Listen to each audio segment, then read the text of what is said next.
I've lived 1,000 lives. I've piloted 1,000 souls. I've killed and fought at night just for another role. This is the Happy Jacks RPG podcast, a roundtable discussion that's a mix of friendship, humor, unbridled enthusiasm, and tabletop RPG topics sent in from around the world. Just for another role.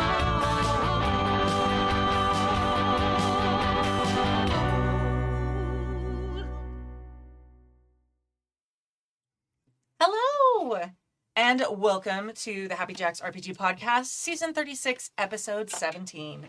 My name is Kimmy. My name is Adam. I'm Pooja. I'm Canoe. We have a full house tonight. So exciting. Yeah. In today's episode, Charger347 asks about character sheet improvements. Steffi from Scotland replies to our discussion on NPC crowd control. And from the archive 2022, the Gecko State in Canada wants to know how to get excited about game prep and actually do it. If you'd like to contribute a question or story to the show, you can email us at happyjacksrpg@gmail.com. That's happyjacksrpg@gmail.com. You can also post in the mailbag channel of our Discord at happyjacks.org/discord. And yeah, please send stuff in. Pickings are a little slim right now, friends. Send in your drama, send in your questions, send in your stories. Success or horror, whichever. Put on your cowboy hat and mount that nuclear bomb. Do it. All right. All right. Announcements. Our next game days will be January 17th and 18th through 18th. That's next week. If you haven't already, you can still go and sign up to play or run games. And you do that through the Discord, happyjacks.org/Discord. It's free, fun, safe, and there's a wild amount of different, a variety of games. It's always super fun. And yeah, it's just a great time. So come join. Again, free. Just have to be a nice person. It's great. Also, something is wrong with our RSS feeds. I don't know what it is. We are trying to figure it out. It seems like the advice show is available on most podcatcher platforms, but not all of them. And then the actual play feed is much less reliable than that. A hit or miss, being on some. It's weird. So I'm working with some of the amazing members of the Happy Jacks community and also our hosting service to try and figure out and troubleshoot and diagnose what the problem is. We're working on it. Hopefully it will be resolved soon. So sorry. Right now, if you want to go to the website, you can actually still listen to the episodes once they're posted on the website. But for whatever reason, some podcatchers are able to get them and some aren't. Currently, it looks like Apple and Spotify are able to grab them from the feeds. Apple Music or Amazon Music only gets the advice show and stopped grabbing the actual play in October. It's very strange. Anyway, and then you can always go to YouTube where they're all there as well. And you can kind of listen to them there. Just put it in your pocket. It's fine. Do that all the time. Yeah, Yeah. exactly. Put us in your pocket. Put us in your pocket. Yeah. But yeah, we are trying to fix it. If for some reason your preference of podcatcher has dropped us, please let me know because I'm trying to fix it and resolve those issues. I promise we have not given up on podcast form. I promise. I'm still putting a lot of work into it. So, all right. Yes. So yeah, we're trying to fix that. Thank you to everyone who reached out and is trying to help me. I really, really, really, really appreciate it. All right. Indie Designer of the Month. Our indie designer for December is Carrie Linden. They. Amazing person from Snowbright Studio and the chairperson of the Gamma DEI committee. You can find their stuff at snowbrightstudio.com. No S, not studios, studio, in singular. Singular studio. The one and only. The one and only Snowbright Studio. This one is theirs. Yes. There may be many like it, but this one is Yeah. theirs. Today's product, Tales from Oakenbend Digital. This book includes 200 pages of cozy adventures for the Tea Time Adventure system, which we talked about last week, including 4 complete adventures and recipe set in the cozy village of Oakenbend, as well as 35 plus friendly villagers to meet and 30 plus cozy locations. That's hard to say. Cozy locations and shops around the village to visit. These adventures are newly revisioned for Tea Time Adventures 2nd edition with new characters and adorable wild tea pets infused throughout. That's so sweet. Infused throughout. Yes. So good. And that is available for $14.99 in PDF form at snowbrightstudio.com. And it is so cute and I whimsical. do feel like I need to point out, Kimmy, that it's January. Oh, it's supposed to be. No, it is January. I'm sorry. I forgot to update. Oh. Carrie is for January. Yes. I'm tired. It's been a long day. But yes, I got the right designer of the month, indie designer of the month, and the wrong month. But it is Snowbright Studio for January. So welcome to January. It's great. 2026 is off to an amazing start already. Good. So good. It's gonna be fine. All right, someone else should talk. All Mailbag here number can one. go to hell. I All can right. read this. All right, ready, go. Hello, Happy Jackers. Charger347 here. And guess what? If you could snap your fingers and waste a magical reality-altering wish only to make one standard change related to all character sheets for TTRPGs, what would it be? Remember, it needs to be something actually possible, although it would be awesome to have a section that could automatically tally chunky math for you, or a page that could magically levitate dice above it. That's not really what I'm looking for here. For me personally, I'd wish that all character sheets would have to include a blank square the size of a standard Post-it note in the place where your current hit points, treasure, gold, and current short-term objectives are. That way you have a perfect place to stick a handy, easily replaceable piece of paper so you don't wear a hole in your character sheet constantly writing and erasing info. What's the saying again, class? Better living through office supplies. Drink. Yay! Thank you, Charger. This is a person of my own heart. Office supplies. That's a good question. Yeah, I have mostly transformed to using digital character sheets now, so it's a little different. I will say I do have a wish like this for digital character sheets, which is I wish all of them had a space to import your character portrait or image. Just a little blank where you can upload it. Like anytime you're making a form fillable character sheet online, please include a place where you can upload an image and don't have to have your own Pro Acrobat or Adobe Photoshop subscription to cut and paste onto that. I just want to upload and have it right there. Yeah. So yeah. My wish was 100% going to be, it's 2026. If you're putting out an RPG, give us a form fillable character sheet. Yeah. For the love of Pete. Yeah. Like, just Seriously, having like that would be amazing because there's so many times and it's like, especially now, like I carry my tablet around, so I'm looking at like in that way it's easier to look up rules and other stuff. And like when you update, like when you level up your character for a lot of systems, you need to make like massive changes to your character sheet. So like having a form fillable character sheet makes life so much easier. Yeah. I think for paper character sheets or just for layout in general, I want my stat block in the same place on every character sheet. It does not have, I want it on the front page above the fold. You mean on every character sheet in a single game or in like all systems universally? They often On match. systems universally, it needs to be in the same place. Okay. It just makes me, especially as not currently, but a lot of times I'll be playing 3 or 4 different systems a week. Yeah. Mm-hmm.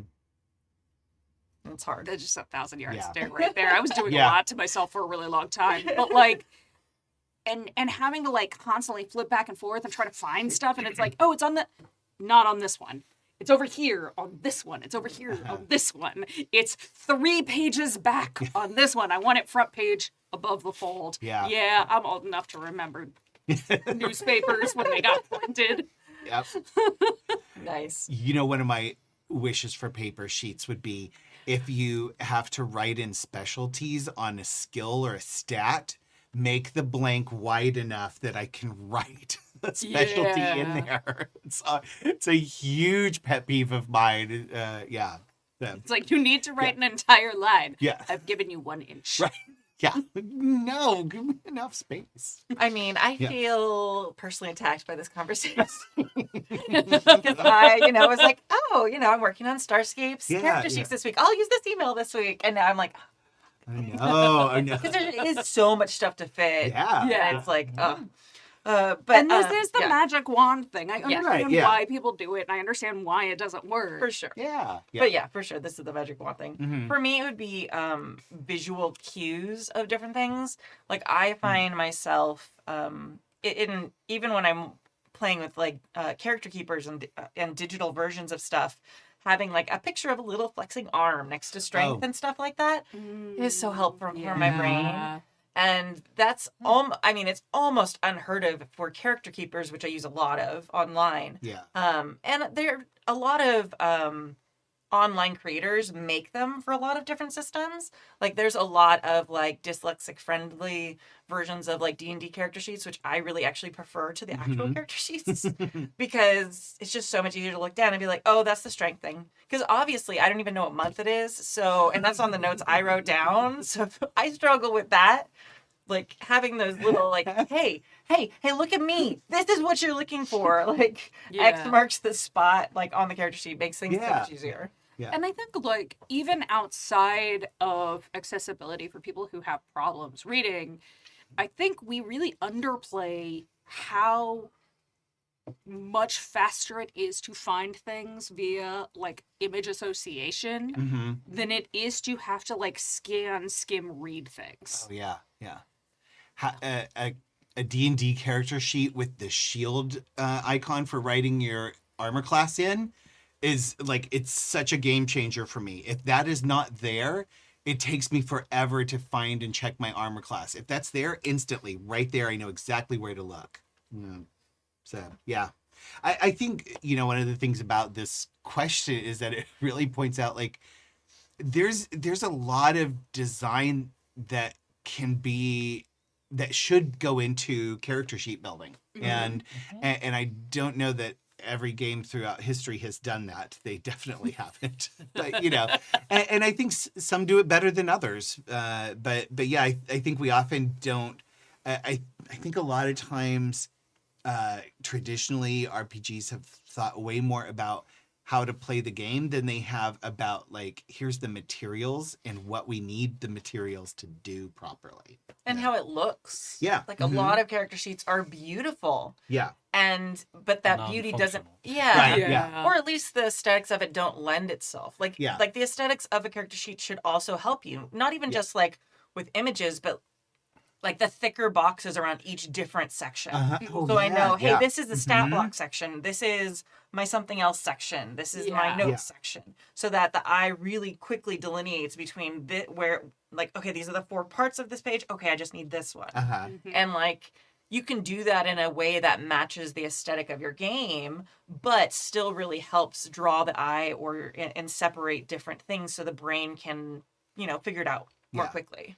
And I think that, like, the other magic wand I would do is give all game designers enough, like, bandwidth and desire to have a wide variety of people use and be able to give feedback on their character sheets. Yeah. Because I think that, well, it's impossible for just one person to cover all these bases and to see all the things that might happen. And there's so many things that, like, become obvious when someone else says it.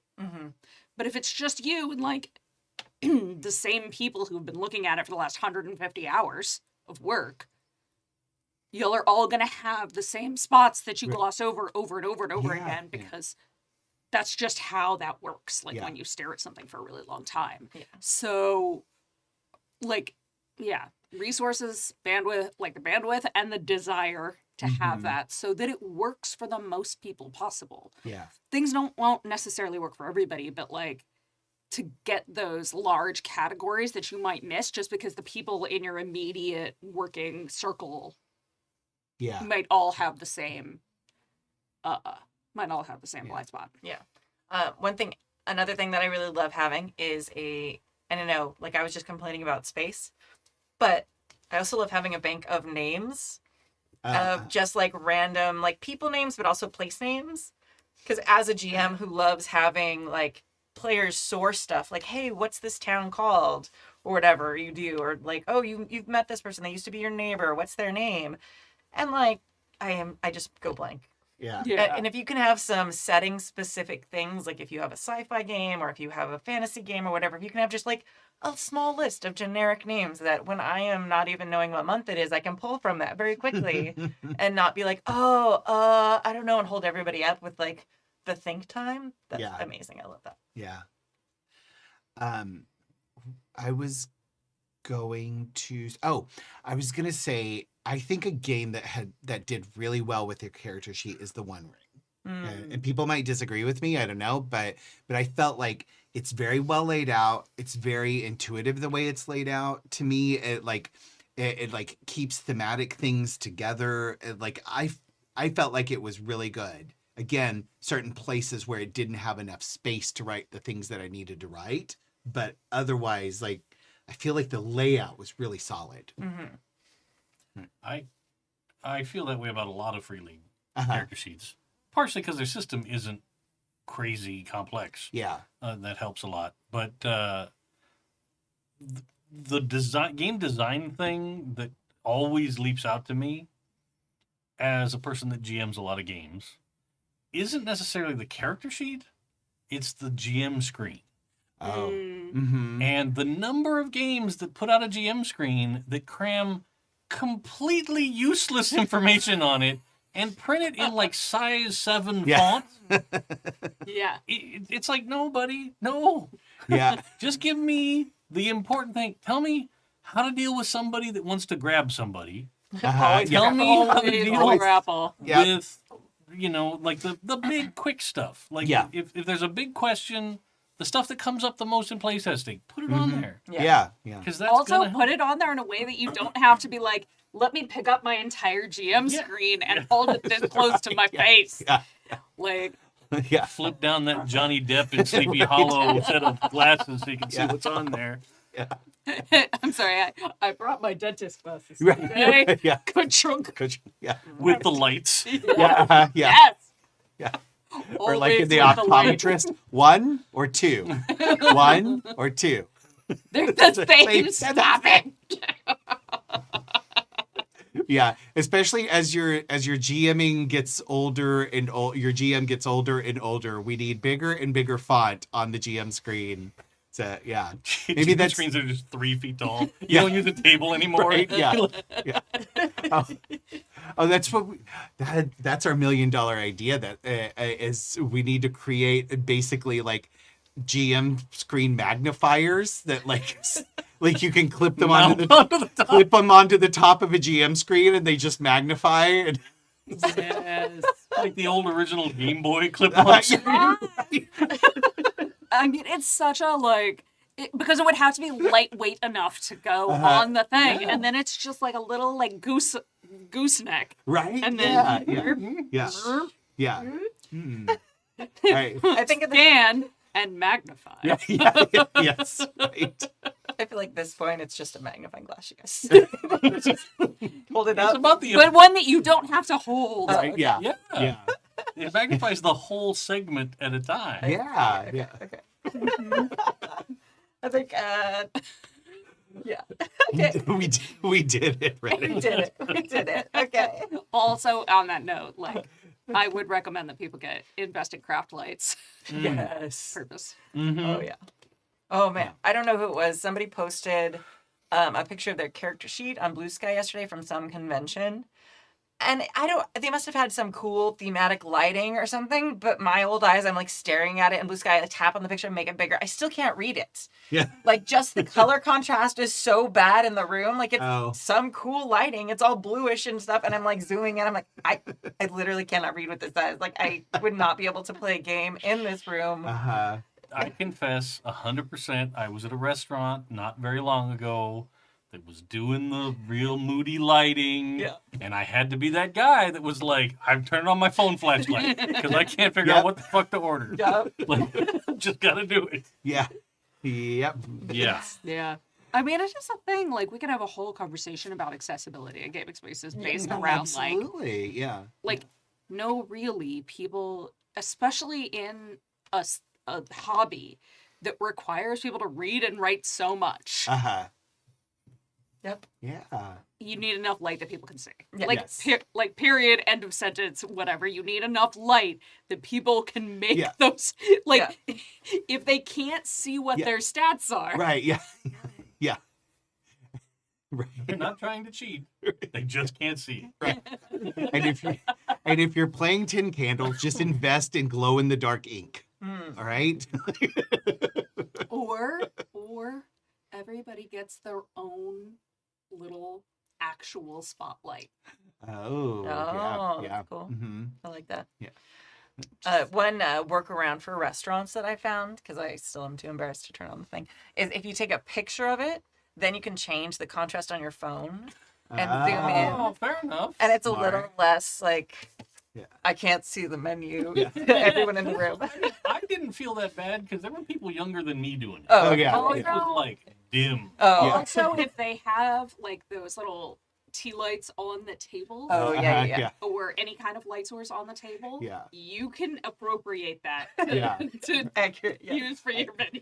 I kind of want to just like get a group of us together and go to every restaurant where the lighting is too dark, and let's all take like an old school candle holder with the candle on it and an old school big giant magnifying glass, and let's all like look at the menus like this and like just make it clear like, hey. Like a tiny storm lantern that you bring. With the shutters on the front. Yes. Yes. Yeah. That's like the next like big website idea. Can you read the menu.com? Right? Yeah. It's like the old person going to a hip restaurant version of Does the Dog Die? Yeah, exactly. like, oh wait, no, I looked up that restaurant on CanYouReadTheMenu.com and they said no. No. So I'm not. Yeah. For my birthday a couple of years ago, my kids bought me an LED candle holder. Oh, nice. So it's got the ring, you can hold it, Yeah. it's got a big Ooh. brass base, and then it's got this thin little candle Mhm. on it that then you could just touch it and it'll come on like low, medium, high, or like candle, so it flickers. Yeah. And I use it all the time. So cool. I keep it on the bedside table. Yeah. You know, That's yeah. Okay, Ebenezer Okay, Scrooge. Right, yeah. That's Let's- 100%. Yeah. Let's get Dave one of those caps that like with Oh, the yeah, with the long big hat. collar. the Yeah. tassel, yeah. Live your best Scrooge life. All right.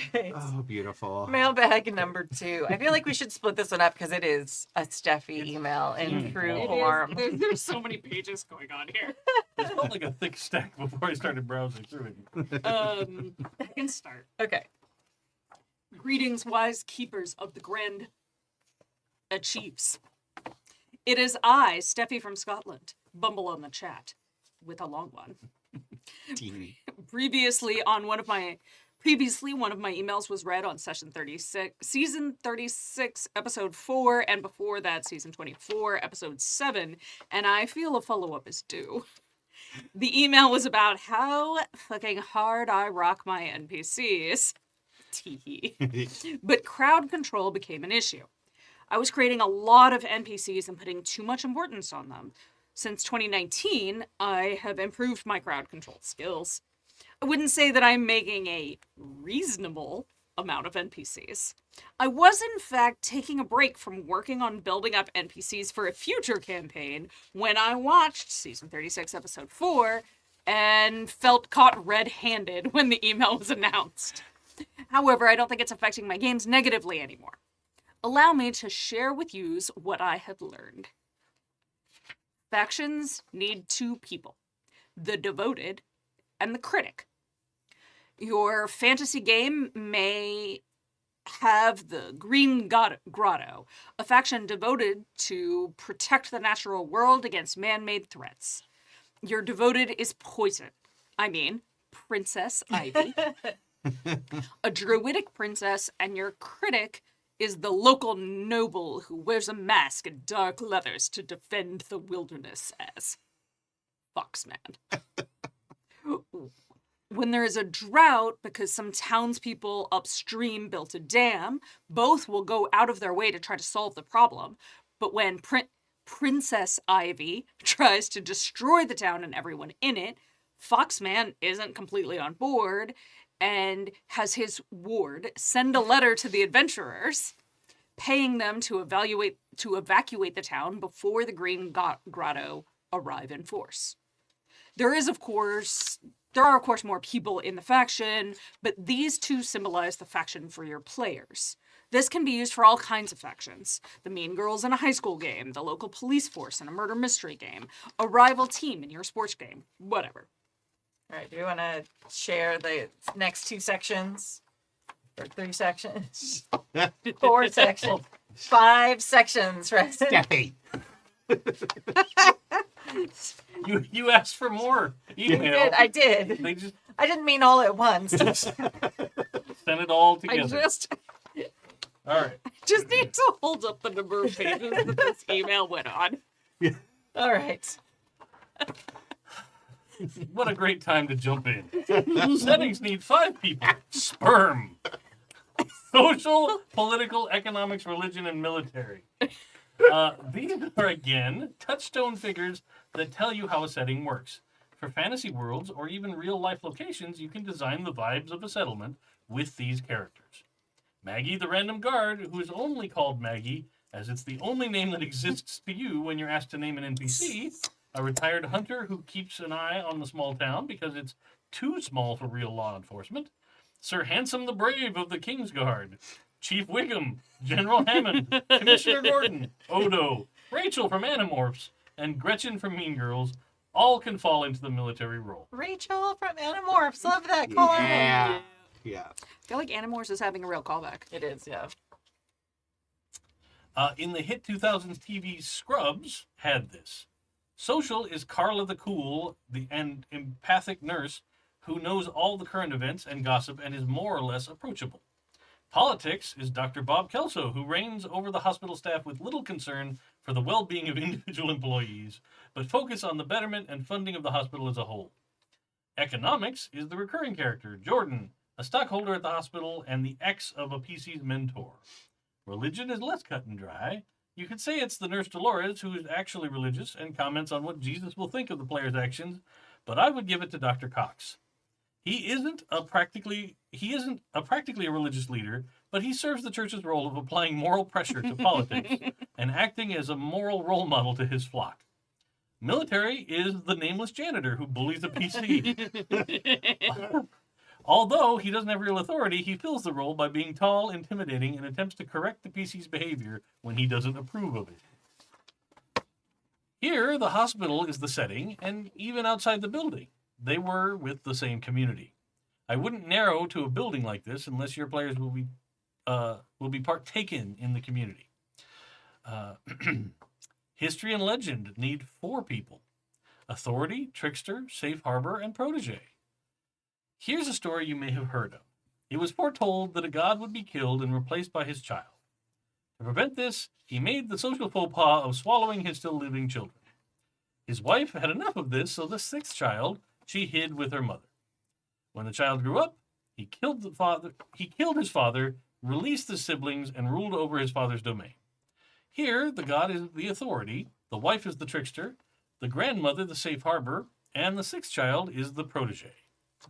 A similar story, a feline king had a son that pissed the living love shit out of his sassy brother because he was out of the line of succession. The sassy diva of a brother killed the king, tricked the cub into thinking he did it, and his only choice was to run away. The lion cub was found and raised by 2 prey animals who shared a bed, enjoyed musical show tunes, and were emotionally vulnerable to each other. Just saying. When the son grew up, he heard that things weren't so hot in his old kingdom. So he brewed, talked to his spiritual leader, and returned home to save his people, finding the truth about his uncle's betrayal, and claimed his land. Here, the old king is authority, the brother-uncle is the trickster, the adopted fathers were the safe harbor, and the son is the protege. Creating a story with these 4 archetypes will make it easier for your players to remember. For fantasy drama, it is good for mythology, politics, history, and it should only be done if it's plot important. The players don't need to get all the story at once or hear it in different ways. The above 2, Greco-Roman Zeus origin story and the Lion King. The Lion King. sound like they could be the same story told by two different sides. You know, I had the weirdest reaction when they announced that they were doing a live action. It's not live action. And I was like, unless you are putting peanut butter in a lion's mouth, Mr. Ed, and filming him to make him talk. Right. It is not. It is just a differently animated Yeah. feature film. It is so mad. literally just CGI. Yeah. Yeah. Not Yeah. live. Right. CGI. Nope. Words yeah. have meanings. Questions. Here we are. And it works in different settings. Queen Bee, Regina George, Authority, has the school and bullies everyone, including her former best friend, Janice, Trickster. Both girls take an interest in befriending new girl, Katie, Protege, who Janice uses to bring down Regina, only turning herself into a Queen Bee herself. This results in Regina playing dirty, which further results in violence. Miss Nobury, Safe Harbor, steps in, running seminars to help the girls of the school have healthy adult conversations and find constructive ways to express themselves without hurting each other, physically or emotionally. Do you want me to take the next section? Yeah, I did too. You can jump back in and finish it off, I guess. I feel like if we each take a page. Yeah. Steffi. How does this come together? I tend to have an event that has happened in the past or near past that people in the story are reacting to. Zeus has killed his father and divided his domain up between his brothers. This matters to the story because the king, politics, is meant to have the divine right of Coronis. The priestess of Hera, religion, is #NotMyKing, causing civil unrest. Increased funding is going to the king's guard, which means the king needs more money, so by making the king needs more money, so he's making the local wine merchant lords so he can tax them. So now these wine merchant lords have more authority over the city-state and agree that wine shouldn't be taxed, but whiskey, ale, and other alcoholic drinks will be. A black market forms to supply non-wine alcohol to those who can afford it. Speakeasies pop up with more illegal activities. And may as well be taboo, having adultery and plotting how to sneak into the underworld and rescue Kronos from Tartarus so they can return to the mythic Golden Age. There's a pile of plot hooks right there. Be careful where you're stepping on those. Plot hooks need 3 stages: intermediate, delayed, and ignored. Nope, that's immediate, delayed, and ignored. Immediate is what happens if the PC acts on this plot hook right away. Delayed is if they leave it for later but do get back to it. Ignored is if they just don't bother with it. The PCs are hired by the Temple of Hera on behalf of one of the followers to find out if their husband is cheating. Spoilers, he is. He's always cheating. Immediate, they find the cheating husband in a speakeasy.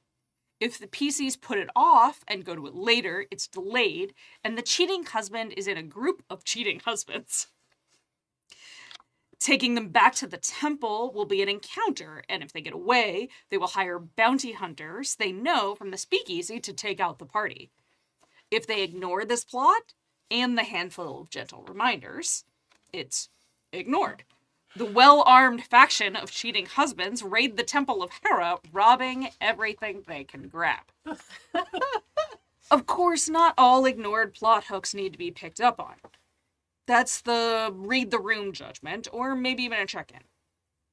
Of course, the players could decide they want to side with the cheating husbands, whether they approve of the affairs, disapprove of the church meddling in their flocks' lives, do not support the Olympians, or just players rebelling against what they believe are railroads. The cheating husbands could become quest givers, sending them on quests against agents of Hera. It can work for allies. In one of my vampire games, I have one of the NPC's love interests growing expectations on a relationship. All the PC has to do is not mess up and the relationship gets better. And prime relationship advice. Yeah. Don't screw it up. Yeah. Don't scrub, you'll be fine. Yeah. The system is about reminding the GM of the status quo and tracking loose threads when a major arc ends. How does it all work for me? Do you want to finish this off? Sure. In open world, I am not strictly sticking to it. I am making more NPCs than needed. I'm making more plot hook trackers than needed. I don't feel prepared if I don't know the background of the background character. But with this, I know I don't need this. It isn't helping me focus on what to prep, but it is helping me know what is really needed to put in front of the players and help me figure out how to do it using the NPCs that they care about. Now, sure, how helpful is this to people? But I figure I'll share because it brings up something that rewatching session 24, episode 7, season 24, episode 7, I think I world build differently. I build people first. I don't care about the location or plot if it's not because of the people. The Scrubs building's important because it's where these characters had important moments. I don't care about Kelso and Cox's petty power games until I understand this is a fight about morality over the soul of our main character. Hearing how people just pull thin men out of their butt cracks baffles me. Manifesting an NPC in-game seems much harder to prep for me because I can tie them to the location and current events and give them opinions and agency in scenes with the players. I feel like mine would be husks with passively tends to the PC's requests, and at that point, just hand-wave it. This isn't criticism, just a different mindset, possibly. I'm curious on how the anti-prep improv Californians that you all are see this. Steffi from Scott. All right. Yeah, you couldn't have nailed me better with that last line. I know. Yeah, same. I want a t-shirt that says anti-prep improv California. Yes. It might happen. Okay. Oh my Yeah. God. Yes. Yeah, I want that t-shirt. So I'm going to push back a little bit on this last part. So, Steffi, you say the building isn't important. But it's not the building that's important. It's a hospital. Not even just that. It's a teaching hospital. So those are really important pieces to this story. Like, Cox and Kelso aren't there.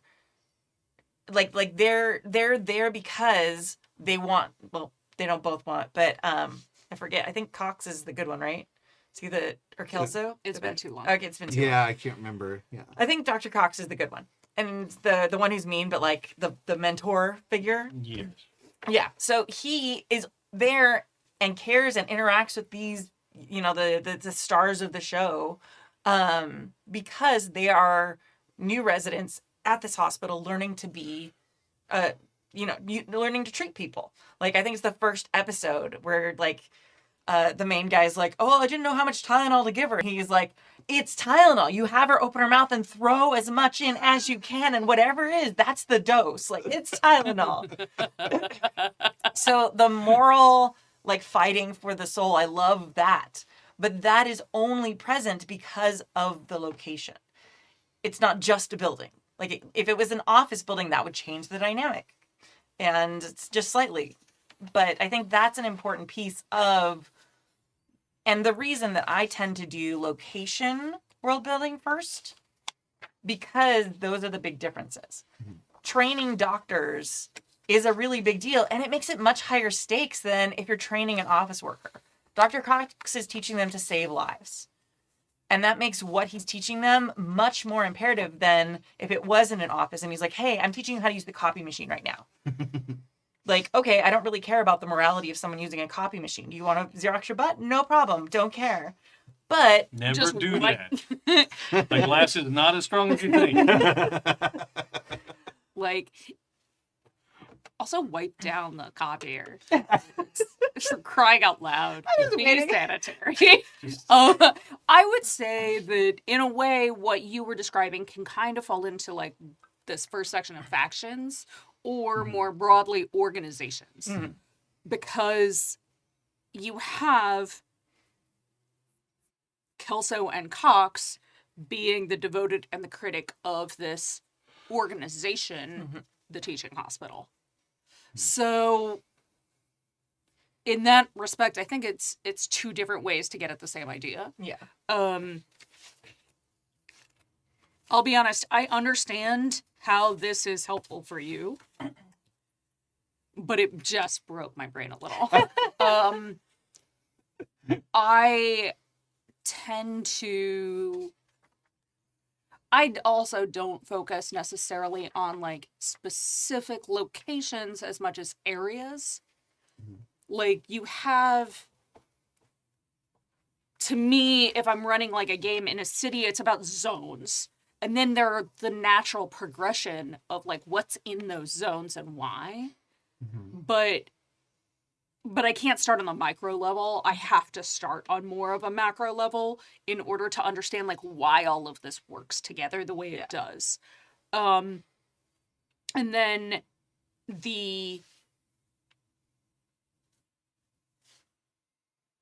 then I just break down how these archetypes and how these structures are differently in the way I think about them, right? Like, who are the important people to each of these factions? Who, in terms of the PCs and how they interact with them, like, how many do I really need to prep?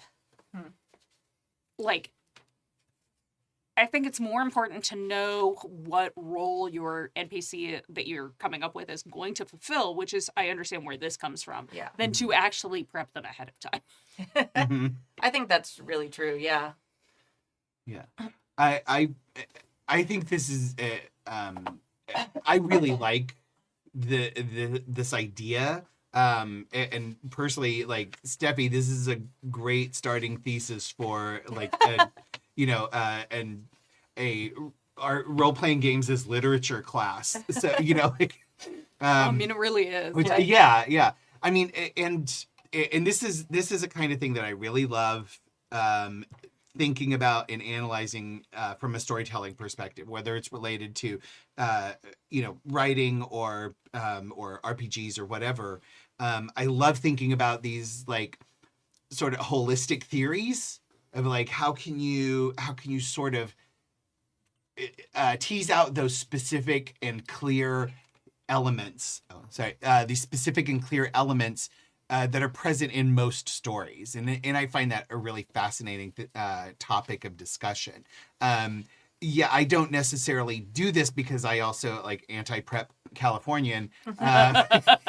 I'm generally not like thinking in these terms as I'm prepping because most of my prep does not do this.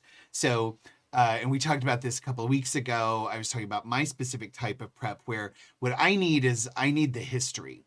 And so I can come up with, here's what happened like 300 years ago. And here's why everything changed after that moment. And then my brain just sort of naturally puts together, like, here's all of the things that happened because of that. And here's why things are going to happen in a certain way, depending on what the PCs do, because I understand what the history of this world is. And that's what informs my improv. But I love this idea, and like sperm is fantastic. Like your general theory of sperm relativity is great. I think that's awesome. And it's really interesting, like the devoted and the critic kind of like really getting down to like, here's what's really important when you have factions. Yeah. Like you need these two prongs, basically. It's, and a lot of, I mean, there's lots of ways you can sum it up, like the conservative, the liberal, there's the reform, versus the traditionalist, anybody who's been watching Dune Prophecy, like there's this whole, like, there's the Bene Gesserit, and there's this split between, between these two factions. And there's a lot of literature, I think, that really lends to that idea that there's these two different directions. And most of the people in the organization or faction are going to go one direction or the other. And, and that tension is where the stories happen. I think I do something a little bit similar to this, but where it says settings need 5 people or history needs 4 people.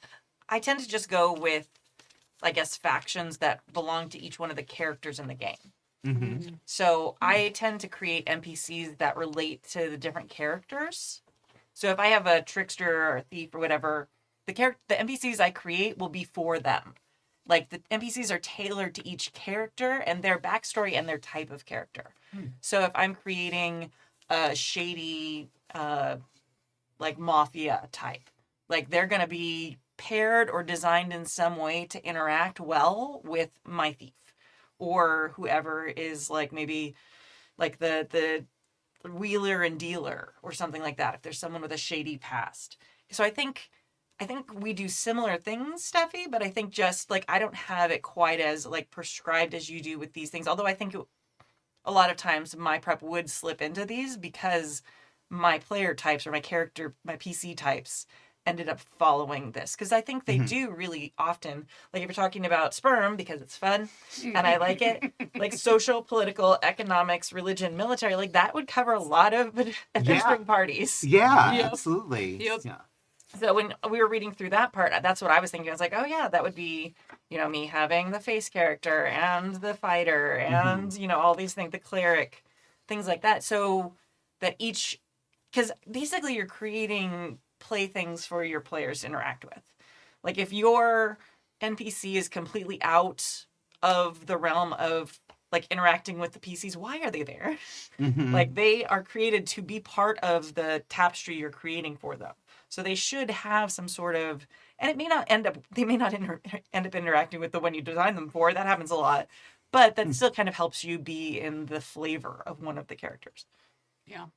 And I think that, like, I do like the way that this is broken up by roles, because these are the linchpins of your story in a way. Yeah. Maybe not, well, I can say I definitely don't think of these specifically in this way, but in however way you do think about your story and your plots and your interactions with the world building, that you need NPCs who are going to fulfill specific roles within those settings. And so having an understanding of whatever that means for you is incredibly helpful, because then when your players take that 90-degree left turn, when the road, there was only a straight and right turn, but off-roading is what player characters do best. So so when they go off-roading, what the gas station attendant, what his role is in the story, because what role those other NPCs that you had populated in the like actual town at the diner where they were originally headed, if they could just read directions. And that's not to say that that's a bad thing. I just like, to put it in a funny way rather than a judge. It was not supposed to be judgmental. Can I build on that? Yeah, please. Because I think kind of what I do is very similar to preparing for that. But like, so, what? No, you're good. Oh, okay.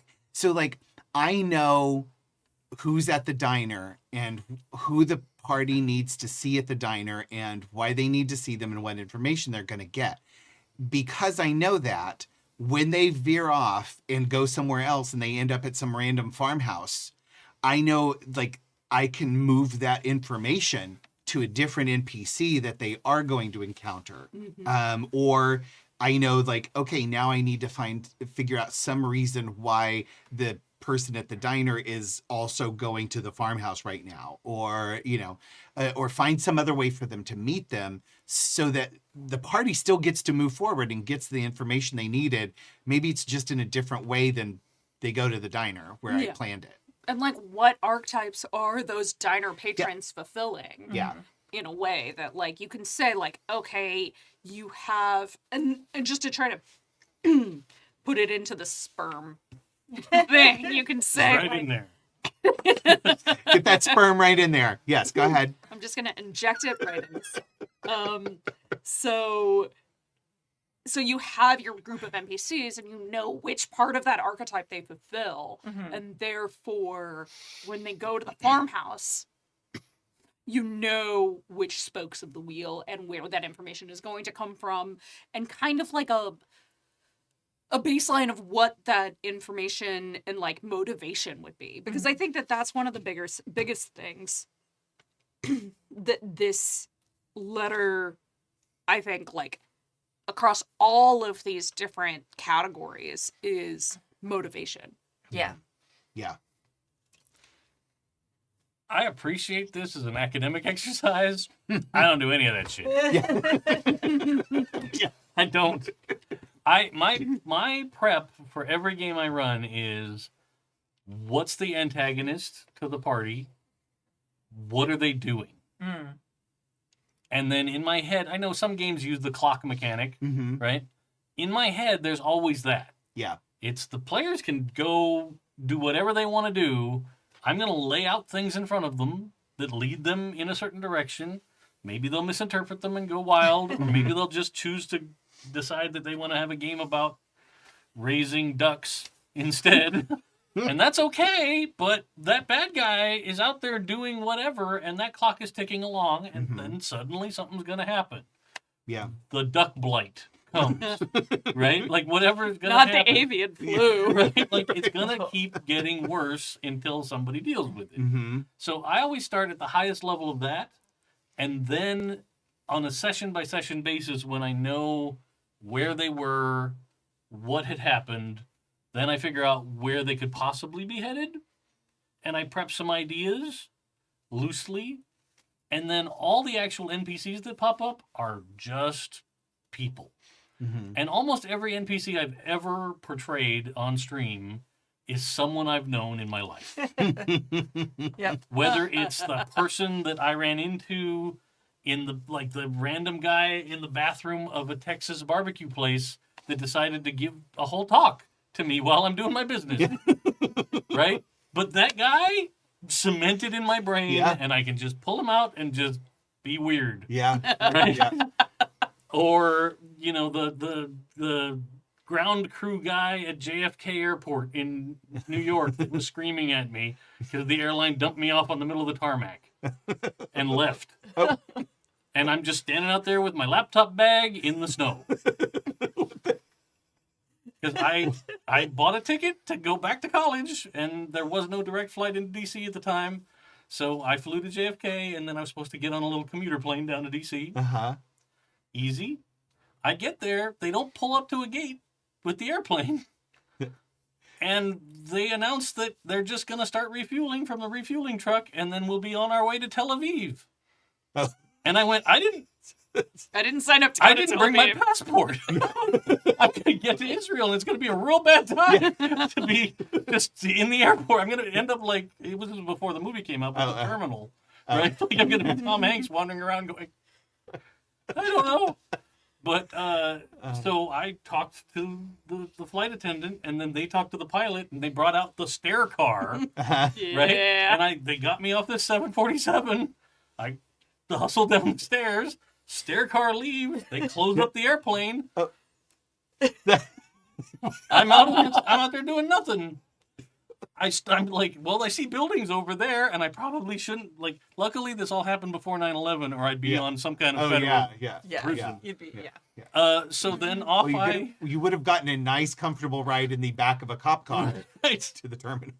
So I start walking towards buildings I see in the distance that are like a quarter mile away from me, and I'm like just hiking, and you know, the actual runways and taxiways were clear, but it was snowing and I'm walking up, and then I see this in the distance. I see the shape of a man, and he's wearing like the orange high vis, and then I hear in the most New Jersey accent you can imagine, "What the fuck are you doing over there?" And I just turned that guy into the bartender in my Blade Runner game that really annoyed Joey.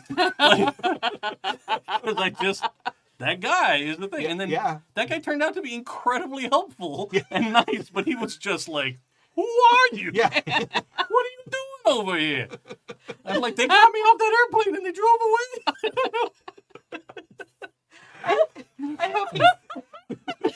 I hope he still tells this story like you do. I'm sure.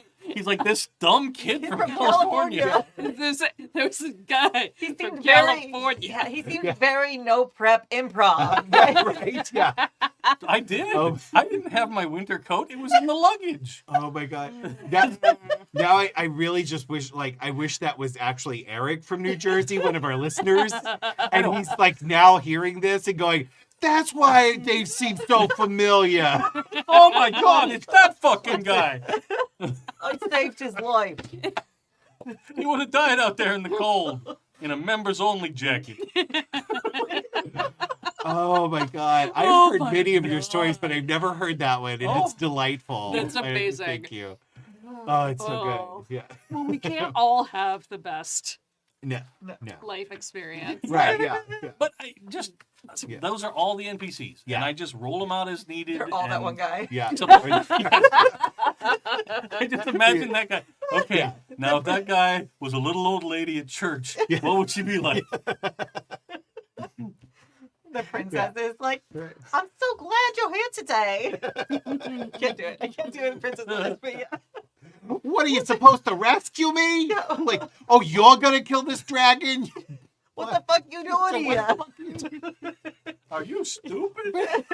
Just forget about it. Yeah, there's a Did fucking they dragon. Did they bring the ladder truck to the thing? You're supposed to climb up my hair. Right? Yeah. You know my blood sugar is going down. Alright. No one is gonna want to be around when my blood Oh my sugar goes God. to bottoms out.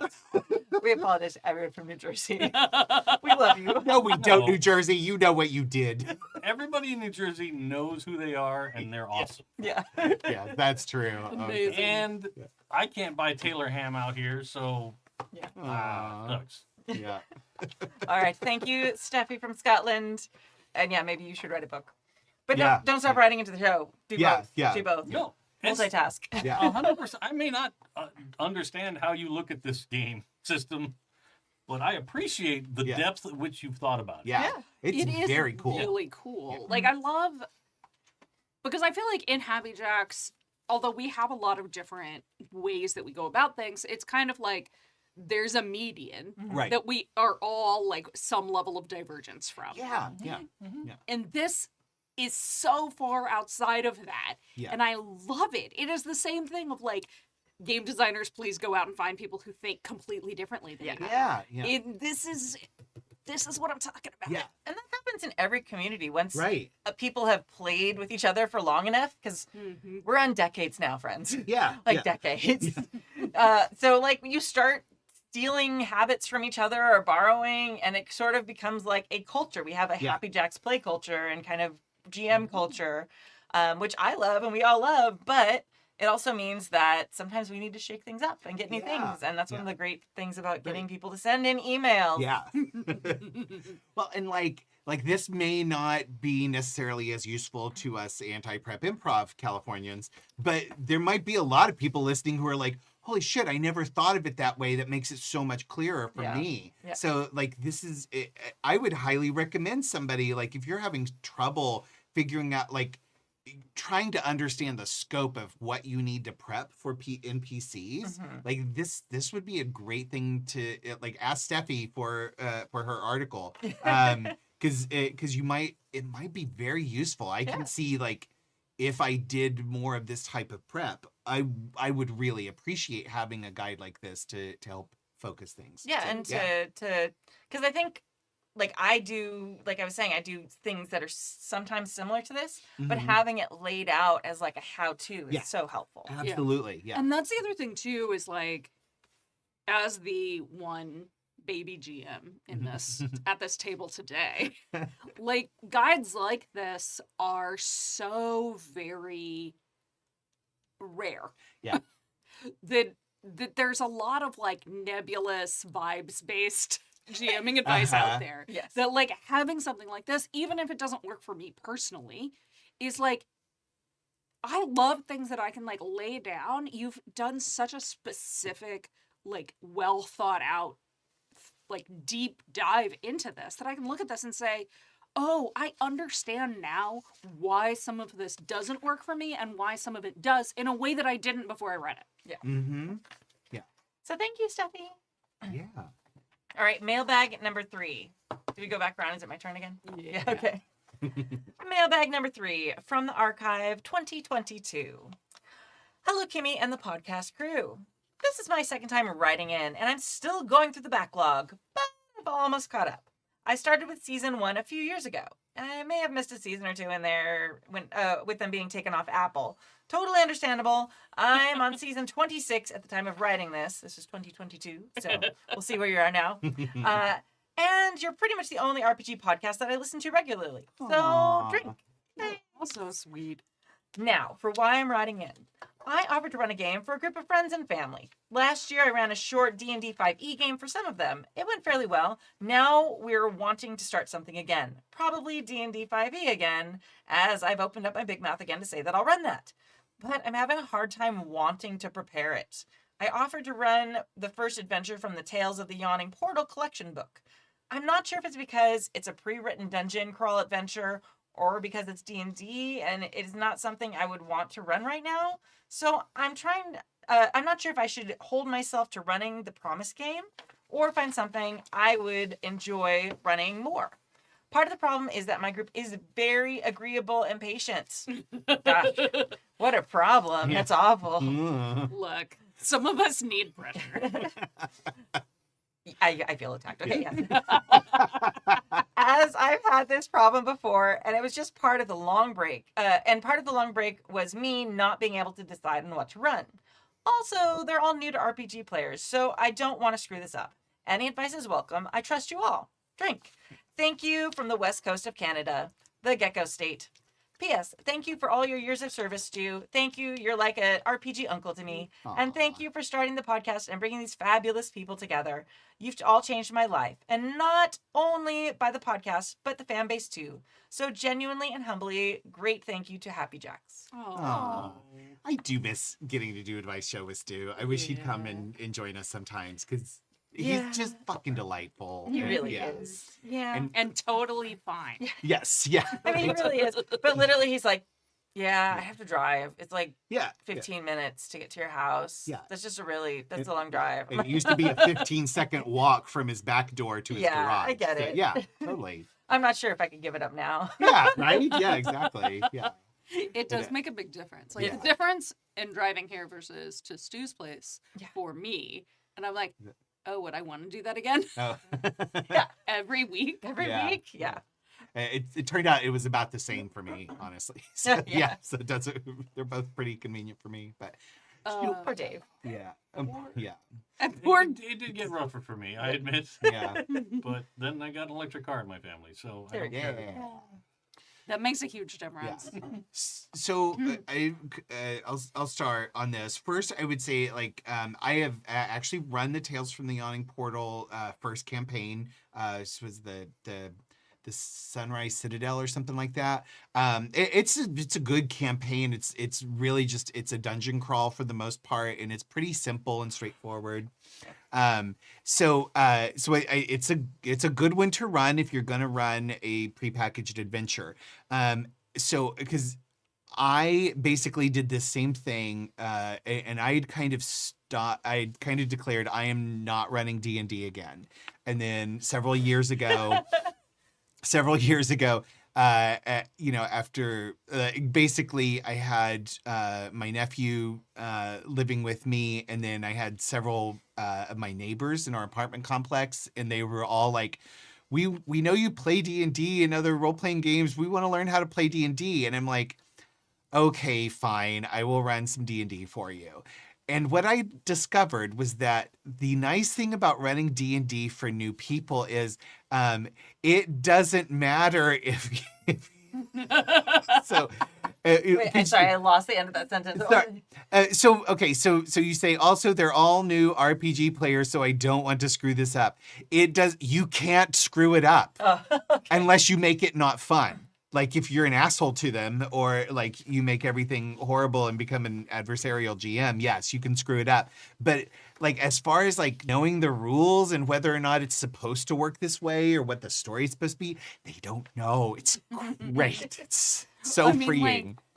I think at that point, it really is. The most important thing is that you know where they need to get Yeah. who they need to defeat and Yep. why. Mm-hmm. Yeah. And this isn't helping you prep, but like the only advice I have to that is you need to schedule.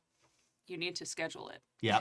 Yeah. Get it on the calendar. Uh-huh. And Yourself a suddenly, Yeah. and suddenly prep will become much Yeah. easier, You'll figure out real quick. especially in the 24 to 48 hours prior to.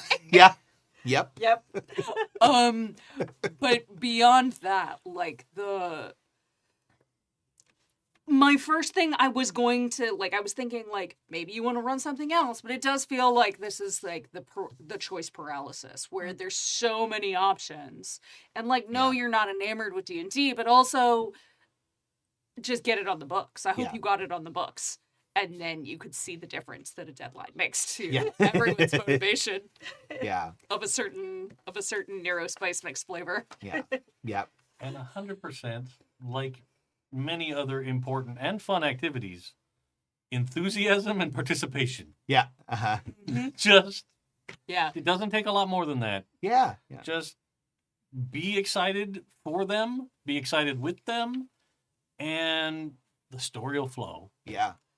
right? If you're slightly under-prepped on something or you don't remember a rule and Right. you have to look it up, they're not going to give a shit. Yeah. They're going to be just happy as long as things are cool and Yeah. they get to do cool stuff, and Yeah. it's great. Yeah. Read things right out of the book. And Yeah. nope, they're not expecting you to be some amazing Matt Mercer like DM. Like they're just not expecting that. They're expecting you to be Mike from Stranger Things. So as long as you're better than that, which honestly isn't hard. He's not a great DM. As long as you're better than that, they're gonna be fine. Yeah. But I will say one other thing though is that if you're not super excited about running it, that could come across. So if there is some other system or some other game that you're excited about running and you feel like you could have fun running for them, don't worry about that you promised D&D or promised this particular adventure. Just tell them, look, I'm more interested and excited about this other thing. I would like to run this for you. And they will respond to your excitement more than none of them are, especially if they're new players, they're not going to go like, damn it, I really wanted the Sunrise Citadel. Like that's just not going to happen. So don't worry about it. And that's part of it too, is like if that first adventure from the Tales of the Yawning Portal wasn't sparking joy for you, find the one that does. Mm-hmm. Like find the adventure that if they really want to get into D&D, and that's something you've run before so you're more comfortable with. So like if you find another adventure that like is more interesting to you and you think might jive with the players' personalities better, no one's gonna know the difference. Yeah. You could call it the same thing. Yeah. Right. Yeah. Yeah. Like a lot of these names Yeah. don't actually. No. I mean, some of them do. Yeah. So, like if there's an actual yawning portal in the first adventure, maybe that. Yeah. What about Curse this of Strahd? Oh that- God. Is that a title that is You probably have to have some kind of a Yeah. curse. and a Yeah. Strahd? And a And Strahd. Maybe somebody, or maybe not. Yeah. Yeah. He's a captain on a ship. Or Yeah. or the curse was he's lost. Right. Yeah. Yeah. You don't have to have a Strahd in the campaign. You just have to know that there's a Strahd out there somewhere. It could be Yeah. maybe And he's it's a good deity. at curses. Yeah. And he's good at curses. There you go. Yeah. I bet you could make a whole like RPG adventure writing company that's like Curse of Strahd, but just spelled different enough Yes. and has nothing to do with vampires. Mhm. It's just like the alt universe, like Hex of STRAWD. yeah. Yeah. Hex of Stroud. Yeah. In comic books, you've got like Earth 818 and you've got Yeah. Earth this, Yeah. and it's like, nope, this is Yeah. the comic version. And, but like even in the realm of D&D, if you're not excited about the baseline Yeah. fantasy world D&D, branch out. Check out Eberron or Planescape or any of the crazy Yeah. out there. You know, I Space forgot. Jammer. Spelljammer. Yeah, Spelljammer. Space Jammer, that's a different thing. I was thinking Dark Sun. Dark Sun Oh, is yeah. another setting. Yeah. You know, just it gets weird yeah. out there, and maybe that's more exciting for When you say Dark Sun, the first thing I think of is Gene Wolfe. And I feel like that's a very different setting. Yeah. If you're going to go into the world of the new set. I mean, it's sort of similar to Space Jammer and Spelljammer, right? Yeah, right? Yeah. The same. Yeah. Same setting. Yeah. So the thing about that first adventure in Tales from the Yawning Portal, the thing about that is that it's existed through several different editions of D&D, and it's one that like every time there's a new edition of D&D, fans would write in and say, "Hey, please remake this particular." And the several adventures that are in Tales from the Yawning Portal, people are like, please remake this one for the new edition.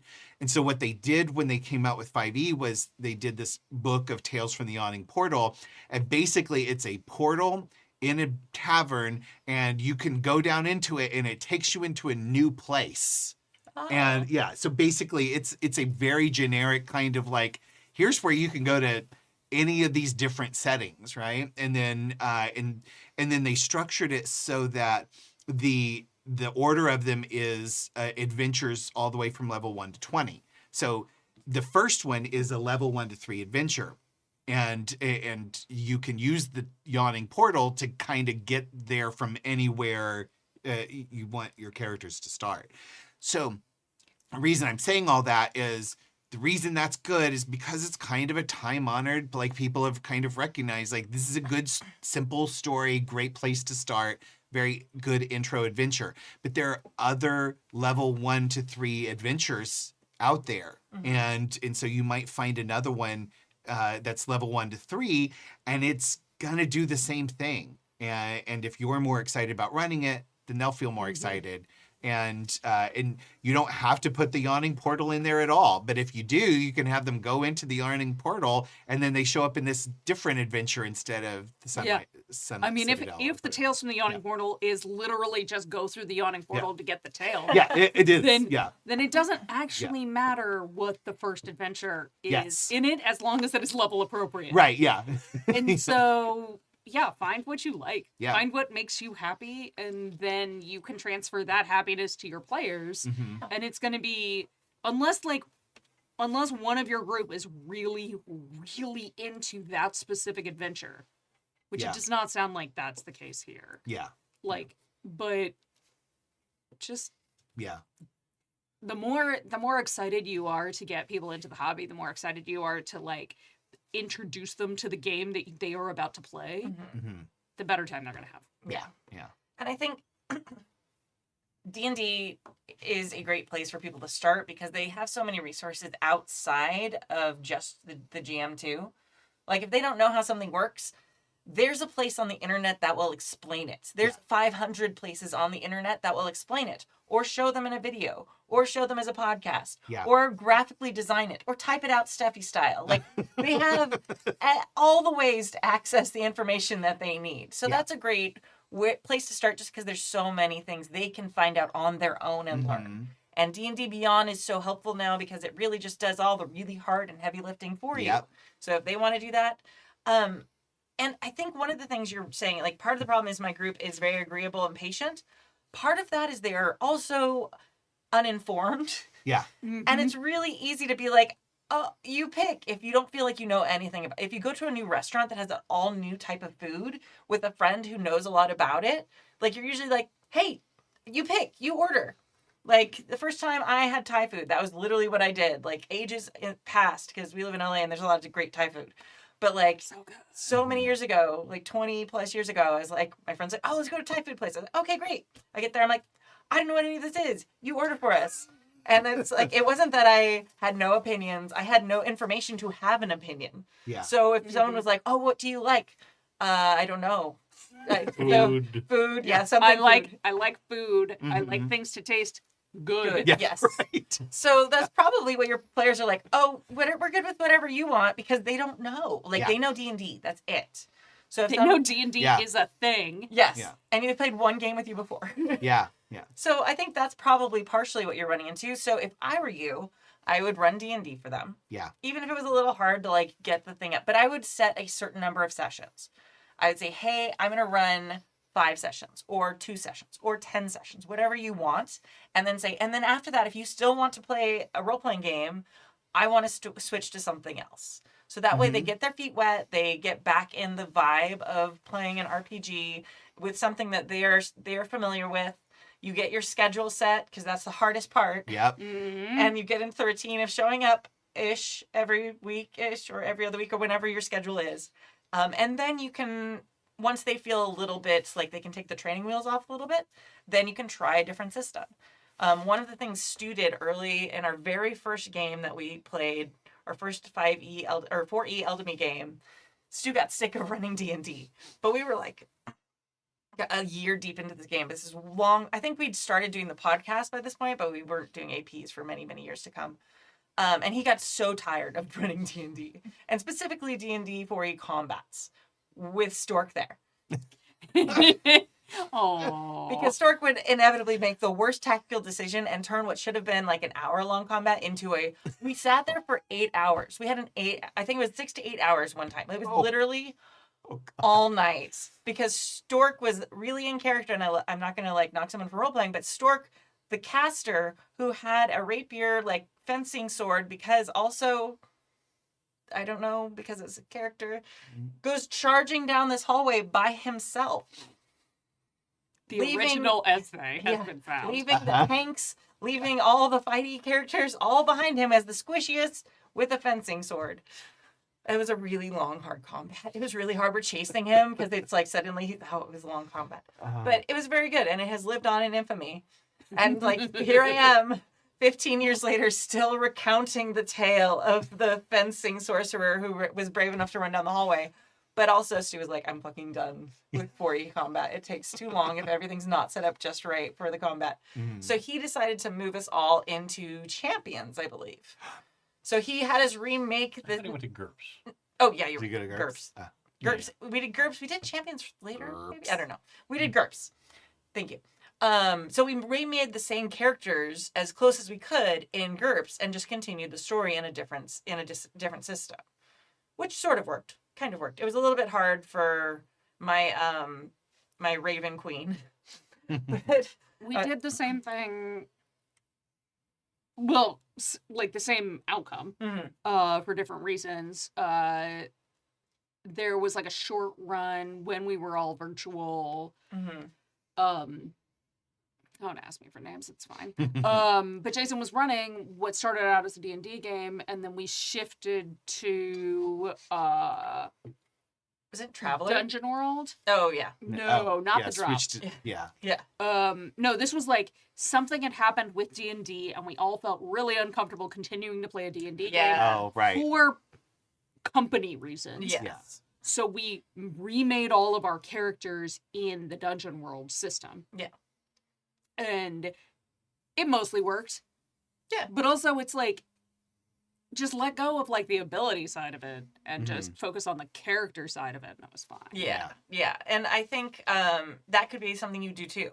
If you want to switch systems, but they are already rolling on a story with characters they're really passionate about, that could be one of the things you could try and do.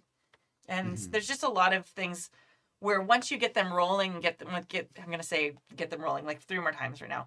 Sorry, I'm saying it way too much. But once your game gets started and you've got the routine of it and you've got that momentum, it's a much easier to make changes then throw a bunch of choices at them that they can't really make an informed choice anyway. And then you get that thing where like you and your partner and your family are like, I don't know, what do you want for dinner tonight, honey? I don't know, what do you want for dinner tonight? I don't know. And then like an hour later, you still don't have any food because nobody made a decision. But you're both angry. But you're both angry at each other for not making that decision. My wife for Christmas this year bought me dice that have different types of food on them. Oh my god. And she's like, if I'm ever indecisive, just make me roll the dice. And I was Yeah. like, yeah, all right. I'm Yeah. in. Let's go. Yeah. We got a sous vide machine. Ah. Thank you for the recommendation. You're Sam got welcome. it for Christmas. He loves it. It's great. Oh, is it the Innova? I don't have an ANOVA, but yes. Yeah, it's very good. I have that and I love it. Yeah. Yeah.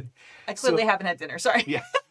I just used So- mine yesterday. So Gecko, in case you need it, you City. can completely ignore this if you want to. But Gecko, I give you these restrictions. You're going to run a D&D pre-written campaign of level 1 to 3 of your choice. But you're going to stick with that, and that's what you're going to do. You cannot branch out from that. You have your system, you have your level picked, and it has to be a published adventure so that you don't have to do a shit ton of prep for it. And so that's your restrictions if you want them.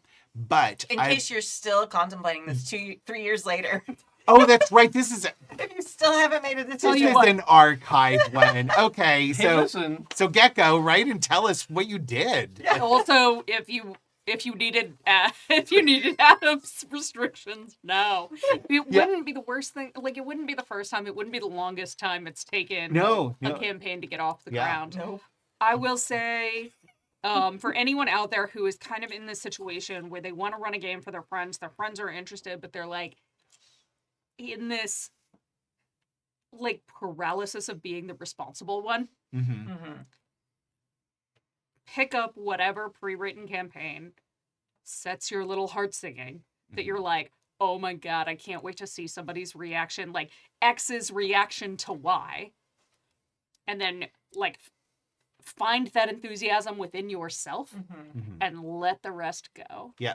Just no prep improv California your way to victory. Yeah. Yep. See, Agreed. we need to make a die table with different systems and settings Oh yeah. to work like your food dice, Dave. Yep. Yep. It's like, all right, I'm going to roll. Oh, I'm running GURP superheroes. Okay, here we go. Oh my god. Why? Oh, did we roll that once? Yes. Yeah. That's That is exactly. a rough roll if you're just out there fishing for like, right. what's a game I can play with my friends? Oh, You've done something let me wrong. dedicate the next 10 years of my life to prepping this game and learning how to. Yeah.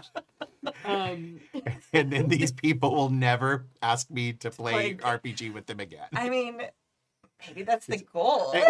If you don't like them, You if you don't have a like bunch them. of people you don't like asking you to run, like, yeah, run GURP superheroes. Never want to GM again if you never want them to watch you to GM again. or Wild Talents. Oh yeah, right. Yeah. Bad. Just have them make characters in Wild Talents. Yeah, that's Use the menu and it's super easy. Just No. don't let Jason be like, we'll make it all custom. I'm like, It wasn't all custom. We were using the menu, and it still took. There was so much math. so much math. maybe And I then- just do it wrong then. It was so much math, y'all. Like, the point buy system in that game made no sense to Yeah. me, Oh, and I played it for a year. Yeah. All right. I can't talk. Yeah. I used to guide people through the recursive character creation of rifts. Yep. Where, oh, you pick this skill? Well, you get bonus points back here. That mean you have to pick all these other new things. Yeah. Oh, look, now your next skill you picked? Oh, that gives a bonus over here. Now you go. Yeah. My God. So Oh, you're still like, feels cool, I'm almost done with my simpler. character. Oh, oh. back to the beginning. That still feels simpler than Wild Talents. Superheroes. It was less math. It was more about following branching trees. Yeah. Yeah. Yeah. I mean, I find talent trees make perfect sense to me because I Yeah. spent thousands of hours playing Diablo. Yeah. Right. Yeah. Yeah. Talent trees I get. Yeah. I feel like Oh. that's something that isn't utilized enough by enough games. Yeah. Mm-hmm. In Yeah. tabletops, it's hard because if they make you get those talents too fast, Mm-hmm. it doesn't feel like you've accomplished something. Yeah.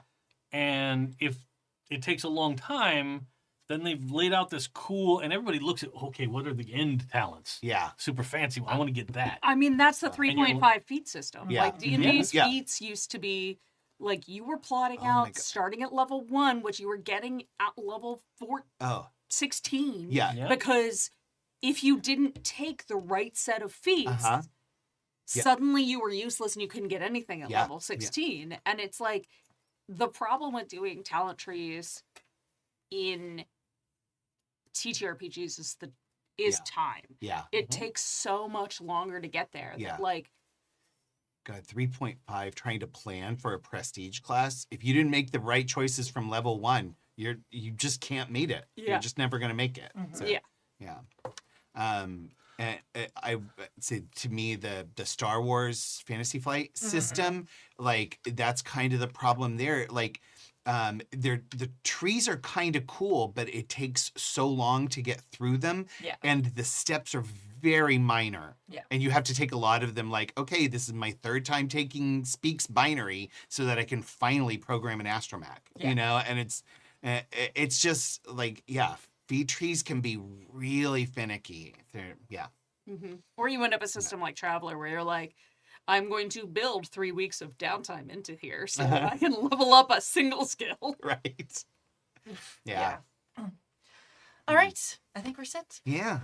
Thank you for joining us for Season 36, Episode 17 of the Happy Jacks RPG podcast. Please support Carrie Linden, she, they, of Snowbright Studio, snowbrightstudio.com, for our January Indie Designer of the Month. Hey. Yeah, I know what month it is. All right.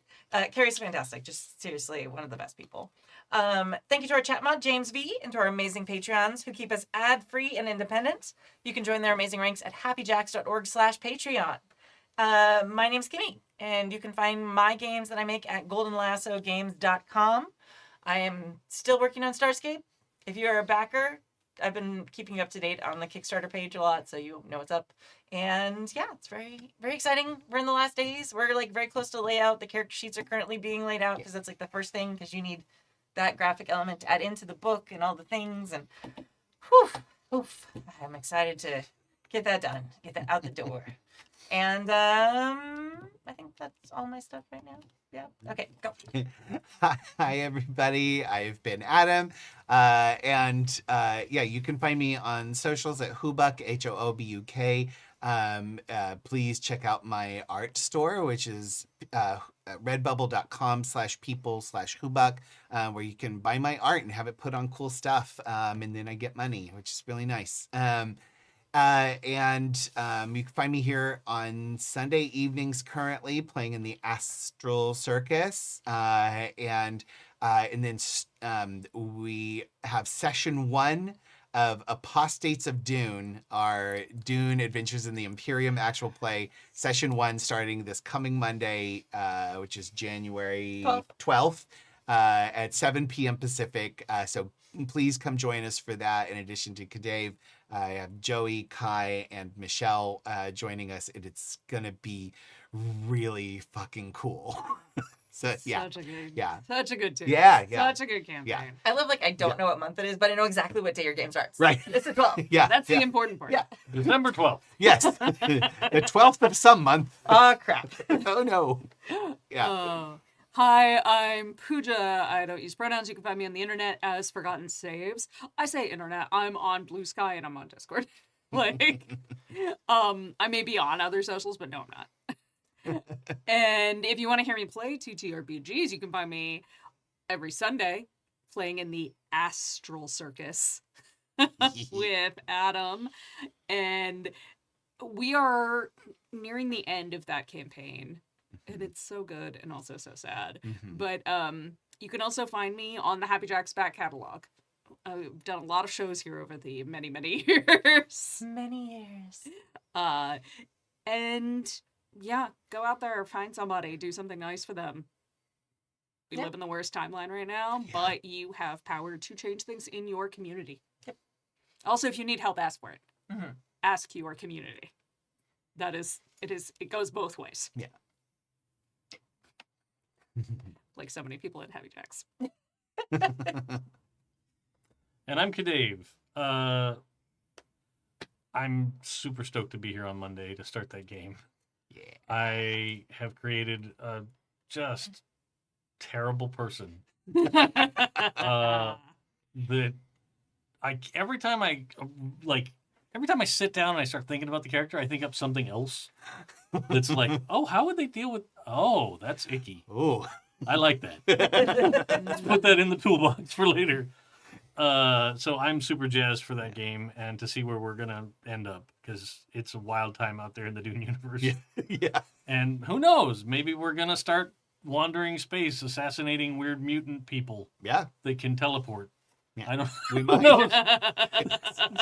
It's possible. Or, you know, if they're making this third Dune movie, and Yeah. we'll see where it ends up, but Timothy Chalamet in a giant worm costume with just his little face sticking out is 100% what I want. Like, I will watch That's that. what we're all here Yeah, for. just undulating across the screen. Horrifying. Okay. Give the people what they want. Yeah. Yeah. Practical and- effects. Practical effects. Yeah, Let's do it. Yeah. Mm-hmm. Do it, you cowards. Pull out Rick Baker Okay, from okay. retirement. Let's go. But also a huge endorsement to Astral Circus. Thanks to these wonderful people, it helped me get through 32 hours of driving to pick up my new dog in Colorado. So it has been a delight to listen, and I continually hear you guys say things, and I'm like, oh, I want to make a joke. You're not there. Yes. I hate that too. Yeah. Yeah. If you say it, we'll feel it in our hearts. Yeah. Exactly. Yep. Yeah. Yeah. No jokes on Dune. Apostates of Dune. They're all No jokes. They're all stored here in the fingertips. Yeah. Yeah. They all just feed into the chat machine. We're doing a serious tone. I swear we're gonna do it. Yeah. It is possible. We'll Yeah. see. Okay. All right. Today we are going to leave you with a song called 1,000 Souls by Stu Venable. I don't think he has a music website currently. Maybe Angry Folk something. I don't know. It's fine. It's probably not there.